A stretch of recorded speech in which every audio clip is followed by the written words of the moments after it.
Hello all, welcome to Mythologics YouTube channel. ఈరోజు మనం తెలుసుకోబోయే కథ ధనం జీవనానికి, జీవితం ధనానికి కాదు. ఇది నిజంగా మా ఇంట్లో జరిగిన కథ అండి. అందుకే మీ అందరితో షేర్ చేసుకోవాలని చెప్తున్నాను. మా పని మనిషి తన మనవరాలను చూడటానికి 2 రోజులు సెలవు అడిగిందండి. సరే అని చెప్పాను. కానీ మా వారు అన్నారు, ఒక 500 రూపాయలు ఇవ్వు, పాపం వాళ్ళ మనవరాలకి ఏమన్నా కొనిస్తుంది అని చెప్పేసి.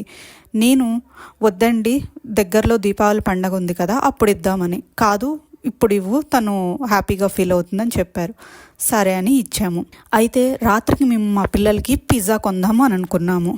సరే, ఈమెకి డబ్బులు ఇచ్చాము కదా అని మా పిల్లలకి నచ్చ చెప్పి ఈరోజు వద్దు, ఇంకొకసారి కొనుక్కుందాం అని చెప్పాము.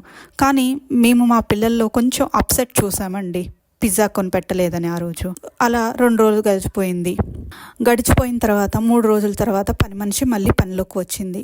మేమిద్దరం టీ తాగుతూ ఉన్నాము. మా పిల్లలు హాల్లో కూర్చొని ఆడుకుంటూ ఉన్నారు. మా వారు పని మనిషిని అడిగారు, సెలవులు ఎలా గడిచాయి, మనవరాలు బాగుందా అని.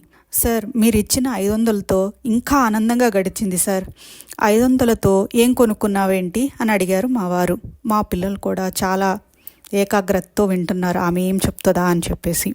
సార్, 150 రూపాయలకు పాపకు గౌను, 40 రూపాయలకి బొమ్మ, స్వీట్లు, గుడిలో దేవుడికి 50 రూపాయలు ఇచ్చాను సార్.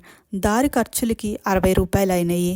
మా కూతురికి 25 రూపాయలతో మంచి గాజులు కొన్నాను సార్. అలాగే మా అల్లుడికి 25 రూపాయలు పెట్టి బెల్ట్ కొన్నాను సార్.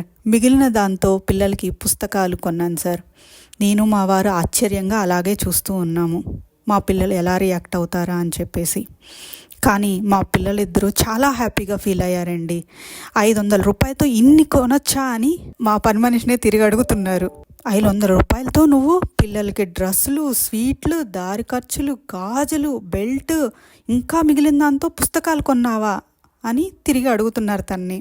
చూసారా మరి, 8 ముక్కల ఎండిన పిజ్జాతోటి పని మనిషి కళ్ళల్లో వెలుగును పోల్చాం. అంతకుముందు 8 ముక్కల పిజ్జా మా అందరికీ ఒక పాఠాన్ని నేర్పించింది.